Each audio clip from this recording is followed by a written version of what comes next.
bawat Bibo Lilit ay isang Bibo parent na todo sa paghubog para future ready ang mga Bibo Lilits. Silipin ang parenting style ni Daddy Vlad, ang mga diskarte, struggles at pangarap niya para sa mga anak.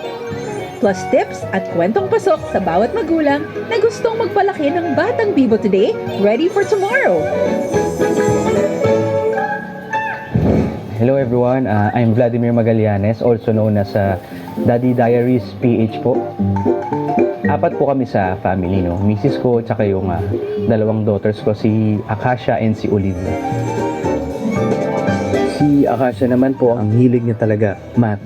Sobrang hilig niya sa math, sobrang galing niya sa numbers. So may idea na siya kung kulang or sobra yung mga pera. My turn! Nag-step up siya dun sa moment, dun sa challenge. Bilang marunong akong magtinda, marunong akong mag-sales stock. Yun talaga yung parang nakikita kong Bibo skills ko. Which is yun din po yung tinuturo ko sa mga anak kong ngayon. Talagang nakabantay po kami when it comes to finances. Sinasama namin siya every time na mag-uusap kami ng tungkol sa pera. Kasi ganun daw po yun eh. Kailangan i-ready natin sila sa real world. No? Minsan kasi pag naririnig natin yung mga matatanda na nag-uusapan ng tungkol sa pera, sasabihin natin, oh anak, usapang matanda to, doon ka muna, doon ka muna. Pero sa amin, nandyan yung anak namin, sasabi ko, di ba na, that's what I am teaching you also, di ba? Magtipid tayo. Merong method si Mami Diaries dyan eh, na parang play method eh. Parang yung una is pretend play. Pag ginamitan natin ng method na pretend play, mas naiintindihan mo nila. Kailangan talaga hands-on ka at open ka rin sa kanila.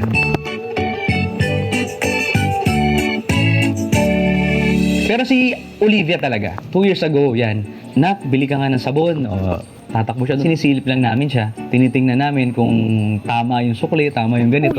Kailangan kong maintindihan habang bata pa ng mga anak natin to kasi doon magbabase yung magiging takbo ng buhay nila paglaki nila. Pag di mo na ituro sa anak mo habang bata pa lang sila kung paano magtipid, kung paano gamitin ng tama yung pera at kapag na-influensyahan siya ng mga iba, yari talaga. Kami po dati ay nagtitinda po kami sa palengke ni Mami Diaries, no? Nagtitinda kami ng tsinelas. Ako mismo nagtitinda ako ng burger. Yung time na yun, kumikita kami ng 800 pesos a week na. Ngayon naisip ko, grabe naman to. Paano kaya bubuhay ng pamilya tong ginagawa ko na to? Yung time na yun, minamaliit tayo ng mga tao. Minsan may mga malalapit pang kamag-anak na magtitingin sa'yo na, ginagawa mo dyan, pinag-aral ka namin sa ganito. Talagang bubombahin ka nila ng bubombahin ng masasakit na salita. At doon ko manghihina. Kung nagpadala ako lalo sa bugso ng damdamin ko, kung nagpatalo ako sa mga sinasabi nila, hindi ko makikita yung ganda ng buhay ngayon.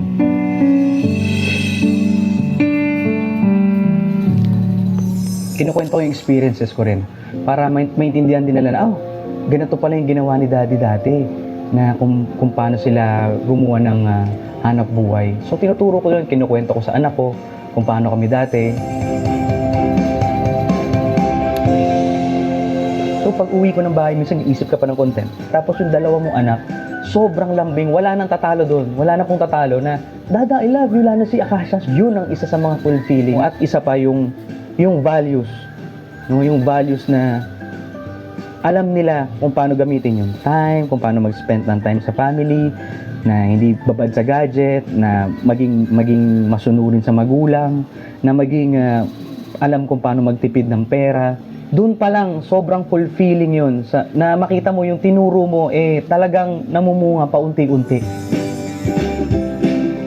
Noon po walang-wala kami, as in zero. Nung time na yun, sabi ko, Lord, bigyan nyo lang kami ng blessings.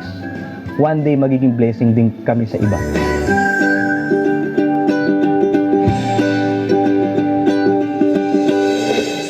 Sina Akasha, Felice at Jude sa isang fun-filled galing challenge on budgeting sa Bibo Lilits Galing Challenges 2.0.